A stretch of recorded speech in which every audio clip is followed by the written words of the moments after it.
How is? How is everybody doing this evening? How is everybody doing? Uh-oh. This evening? I better shut that down. Let me shut that down right now. I had my TV on that. It's repeating back to me. Well, how's everybody doing this evening in California? This is about the real identification, not just the driver's license, but the regular free ID card. Now, maybe the free ID card is free, but maybe the real identification costs. But nevertheless, you do pay extra for the real ID. But the main gist of this video is without the bear, you don't go nowhere. And that's a fact. Just a few years ago, I got my first real ID card. I had to renew. What's that, 4 years later? Just a couple of days ago, I didn't have to renew the same way. I just renewed just like I was getting any other driver's license. But I want to make sure that they mark real ID because you pay extra for that. The most important thing about the real ID card is that if you're going to fly in the contiguous United States, you need the real ID showing that you come from California, the Golden Bear. Now, I figure the other states have their own emblem that you have to show proof. But since I'm in California, a resident of California, my driver's license California, I have the real ID because I fly planes. In fact, what's so funny about the whole thing is they said federal facilities. That means post office. Now, I don't know what that means. And they even said nuclear plant. I don't want to go nowhere near a nuclear plant, no way. So I don't know why they even put that on the internet. But you need a real ID if you want to travel in America. Now, they've been saying that, and they've been moving the date up, and May 7th, 2025 is going to be the last date. You're still going to have to show your social security and the name you're going to use. And also remember, if you're going across the border in any of the other countries, you have to use the same name. In my case, I only use my first and last name. Therefore, my passport is going to be my first and last name.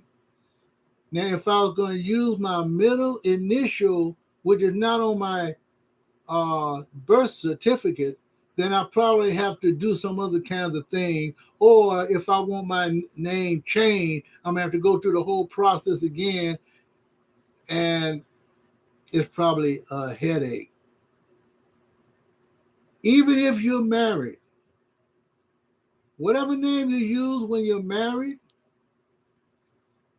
if you use your maiden name and that's on your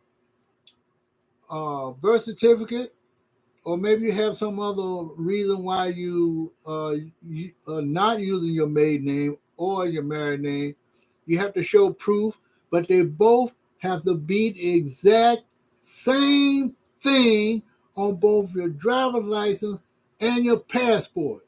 They have to have the same name. Even probably if it was junior or senior or middle initial. That's the same if it's on a ship or anywhere else that you're going to go across the border or up and down the state. Now, if you're driving a car and you want a regular ID card, believe me, you're going to be limited. I don't know what the repercussions of the limited is about, but I don't want to be limited.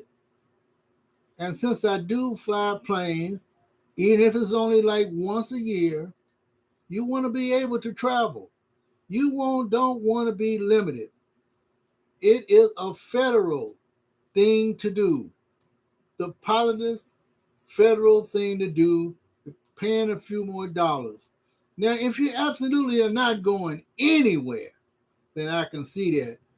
But even if you're not going anywhere, I would suggest that you get the real ID, even if you don't drive a car, because you never know when you're going to go into Mexico or Canada or any of those other countries. Probably you have to use the same name in a visa. I don't know. But more than likely, whatever your name is on your driver's license, got to match your passport. And if you get a visa, it probably have to match your visa also. Because I remember even during the pandemic, after the pandemic was being lifted and we traveled on the ship, we had to even use the same name when we had to sign these extra papers to get into the country. Not a visa, but some sort of paper saying that, hey, we can come in. Just fill out this form and show it that you took your vaccinations and things like that. But you need a real ID. It doesn't take much. Get your real, or you need a social. In order to apply, you need a social security number. You need your birth certificate and probably proof of resident. It could be a bill or credit card or something, but I think it's a bill. I had to do all those things the very first time that I got my real ID about 4.5, 5 years ago when they first introduced it.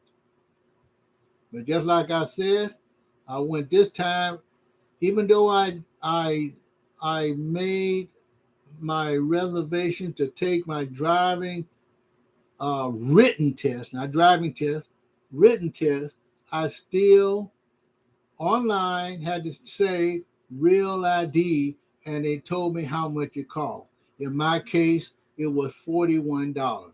But when I got there to the DMV, California DMV, I wanted to make sure that they marked the right spot.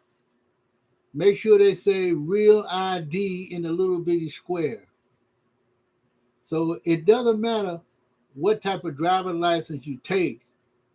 It's going to be the same test, but you just have to prove your residency in California. They want to know if you're from California. So you better have the bear. That's how you know you had a little golden bear. In my case, or in other cases, they show the example.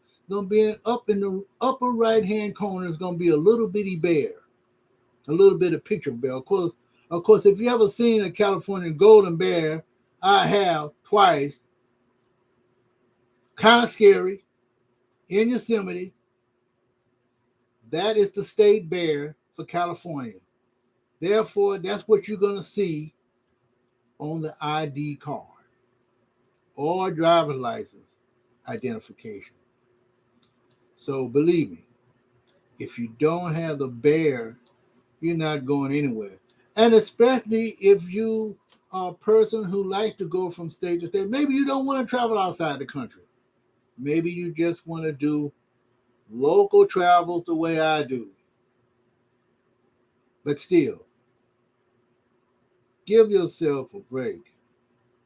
If you want to travel,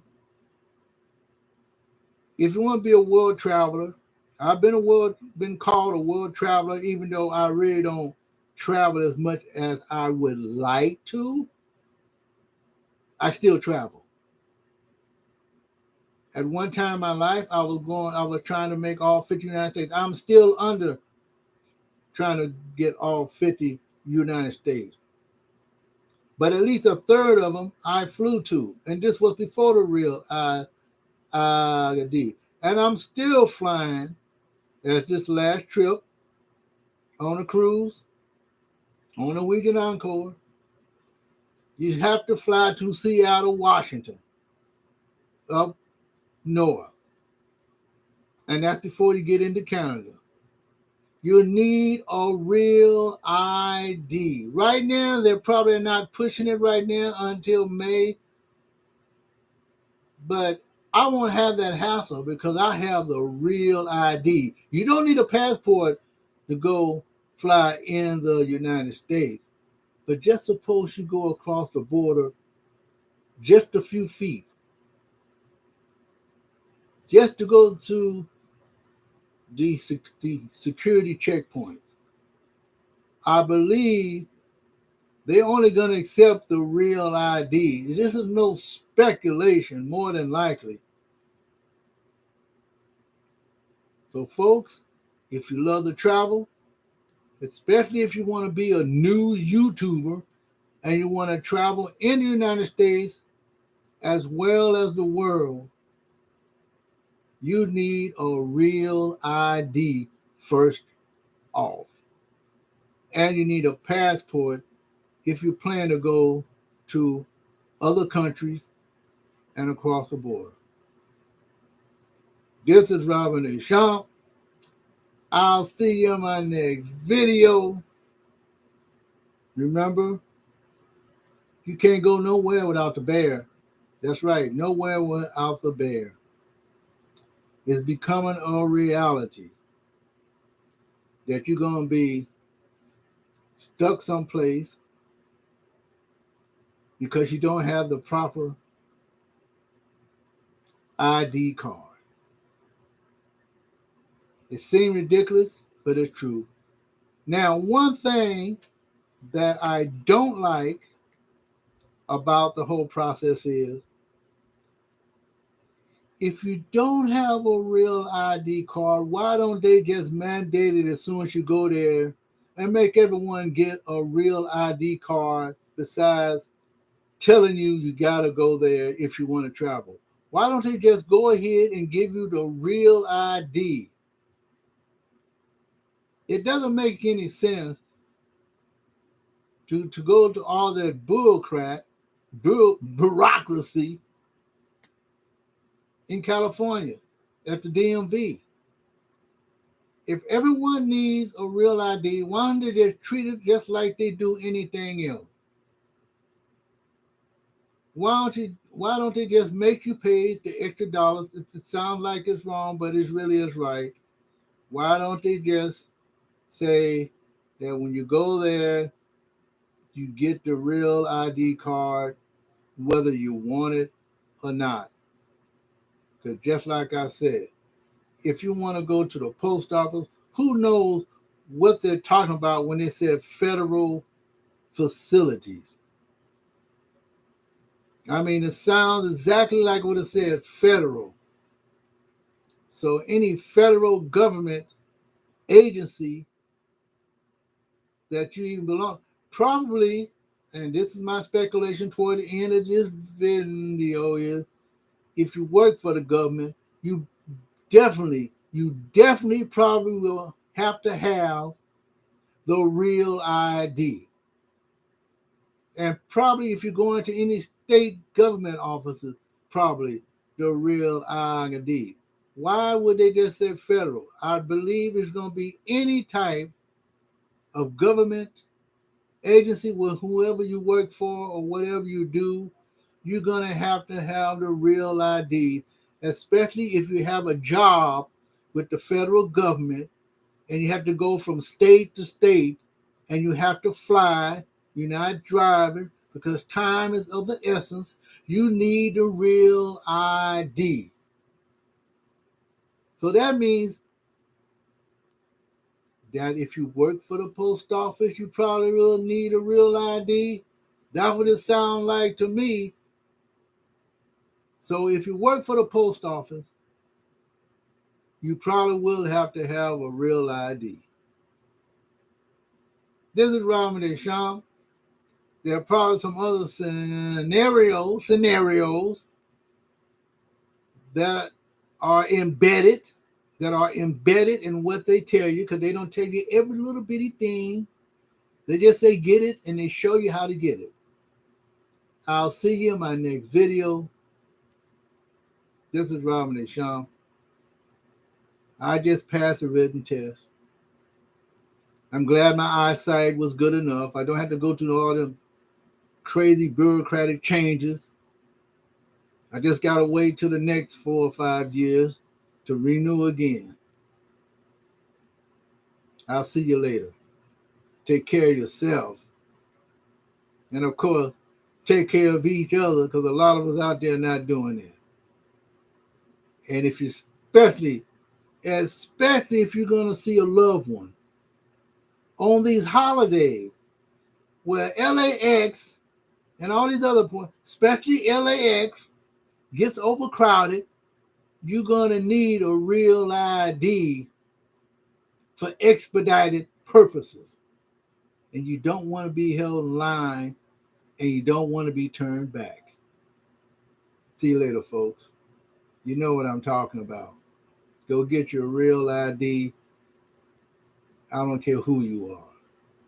Just get it and be thankful that you can still go from A to B to C to D and back to A again.